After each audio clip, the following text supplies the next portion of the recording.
श्री गणेशाय नमः। अलख निरंजन आदेश। हर हर महादेव। नमस्कार दोस्तों, जब कोई दैवीय शक्ति आपको स्पर्श करती है तब आपके साथ क्या होता है, पार्ट 2 इस वीडियो में आपका स्वागत है। अगर आपने इस वीडियो का पार्ट 1 देखा नहीं है तो पहले हमारे चैनल पर जाकर उसको देखिए और उसके तुरंत बाद इस वीडियो को पूरा देखिए। पार्ट 1 में हमने 16 संकेत बताए हैं। अब बिना देरी किए शुरू करते हैं नंबर 17 से। नंबर 17 है शरीर में कंपन महसूस होना या झटका लगना। जब कोई दैवीय शक्ति आपको स्पर्श करती है तब आपके शरीर में कंपन महसूस होता है। दैवीय शक्ति आपके शरीर में एक अंग से दूसरे अंग तक बहती रहती है।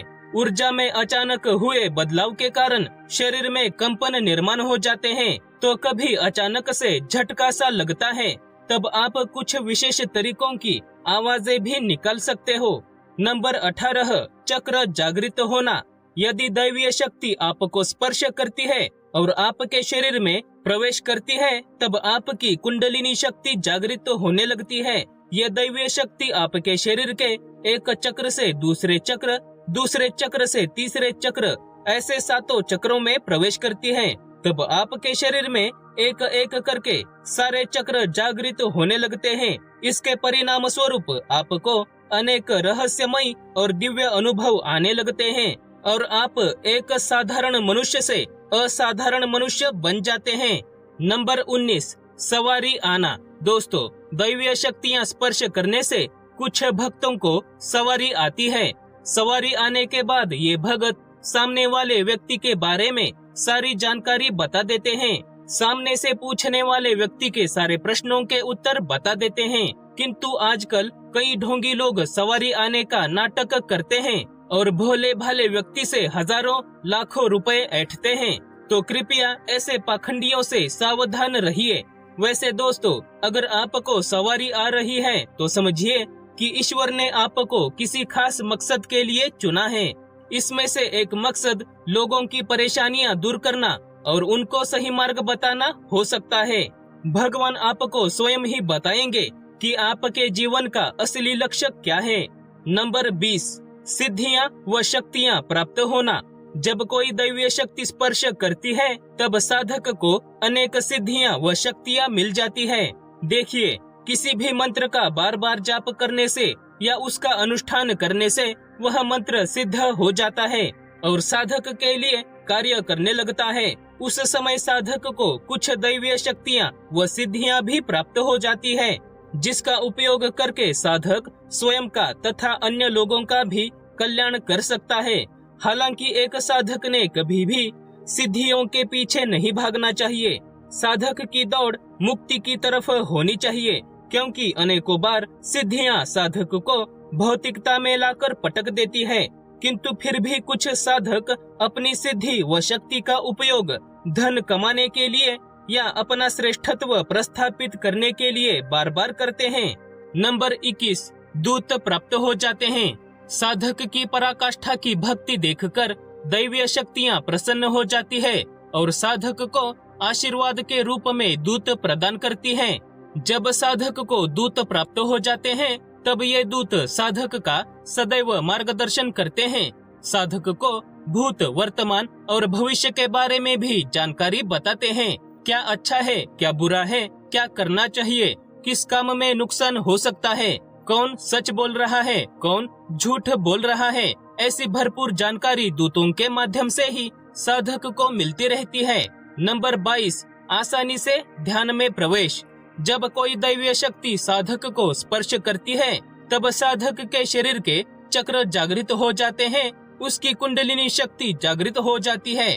ध्यान के लिए बैठते ही साधक आसानी से समाधि में प्रवेश कर सकता है। समाधि की अवस्था में साधक इस ब्रह्मांड के छिपे हुए रहस्य देख पाता है, अपने आराध्य के दर्शन कर पाता है और दिव्य लोक के भी दर्शन कर पाता है। ऐसा साधक वो दिव्य ज्ञान प्राप्त करता है जिसके बारे में एक साधारण मनुष्य कभी कल्पना भी नहीं कर सकता। नंबर 23 ऊर्जा स्तर में वृद्धि। दैवीय शक्ति के स्पर्श होते ही साधक के शरीर में दैवीय ऊर्जा का संचार हो जाता है। उसके शरीर व मन की सारी नकारात्मकता नष्ट हो जाती है। उसके शरीर के आसपास ऊर्जा का एक कवच बन जाता है। ऐसा साधक जो भी कार्य करेगा उसमें यश प्राप्त होता है। इस ऊर्जा से साधक स्वयं का और अन्य लोगों का भी भला कर सकता है, तो किसी शत्रु को नेस्तनाबूद भी कर सकता है।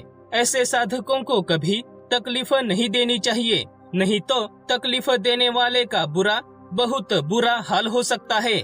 नंबर 24, आत्मज्ञान की प्राप्ति। दैवीय शक्ति जब साधक को स्पर्श करती है तब उसे अनेक प्रश्नों के उत्तर मिलते हैं, जैसे वो कौन है, उसके जीवन का असली लक्ष्य क्या है, उसके प्रारब्ध में किन कर्मों का बोझ है, पूर्व जन्म में उसके साथ क्या हुआ था, इस जीवन में उसने कौन से आध्यात्मिक और भौतिक कर्म करने हैं। दोस्तों, आत्मज्ञान व्यक्ति के स्वयं के सत्य स्वरूप की अनुभूति होती है। आत्मज्ञान प्राप्त होने से व्यक्ति के मोक्ष की यात्रा थोड़ी सरल बन जाती है। नंबर 25, आरोग्य। दैवीय शक्ति के स्पर्श से साधक के शरीर की व मन की छोटी मोटी बीमारियां ठीक हो जाती है। कई बार साधक अपनी बीमारी में कुछ देर तक मंत्र जाप या नाम जाप करता है और कुछ क्षण बाद उसकी बीमारी अपने आप ही ठीक हो जाती है। ऐसे कुछ साधकों को मैं पर्सनली जानता हूँ दोस्तों। बिना दवाई के किसी का बुखार उतर गया तो किसी का दर्द दूर हो गया। ऐसे चमत्कार असल जीवन में भी घटित होते हैं, किंतु साधक में उतनी ऊर्जा होनी चाहिए। नंबर 26, जीवन में संतुलन। दैवीय शक्तियाँ साधक का पूर्ण रूप से कल्याण करती है। उसके आध्यात्मिक और भौतिक जीवन में अनेक सकारात्मक बदलाव आ जाते हैं। साधक के पारिवारिक, व्यावसायिक, व्यवहारिक जीवन में संतुलन आ जाता है। साधक का जीवन सुख, शांति और समृद्धि की ओर अग्रसर हो जाता है। सामाजिक जीवन में भी साधक को मान व प्रतिष्ठा प्राप्त हो जाती है। नंबर 27, मनोकामना पूर्ति। दोस्तों, भगवान साधकों के बारे में सब कुछ जानता है। साधक कुछ मांगे या ना मांगे, सही समय पर साधक की मनोकामना अपने आप ही पूर्ण हो जाती है। साधक की सारी आध्यात्मिक व भौतिक इच्छाएं समय समय पर पूरी हो जाती है, जिससे साधक अपने जीवन के सारे कर्तव्य पूर्ण कर पाता है और मोक्ष की राह पर तेजी से बढ़ने लगता है। वैसे दोस्तों, हर साधक का अंतिम लक्ष्य मोक्ष प्राप्ति ही होना चाहिए। तो दोस्तों, पार्ट 1 और पार्ट 2 में मिलाकर टोटल 27 संकेत हमने आपको बताए हैं। जब दैवीय शक्ति आपको स्पर्श करती है तब आपको इनमें से ही कई सारे संकेत मिलते हैं। क्या आपको भी ऐसे संकेत मिले हैं? कमेंट करके अवश्य बताइए। आशा है कि ये जानकारी आपको पसंद आई होगी। वीडियो को लाइक और शेयर करें। महादेव दर्शन चैनल को सब्सक्राइब करके बेल आइकन को ऑन करें तथा पूरे श्रद्धा भाव से बोलिए हर हर महादेव। धन्यवाद।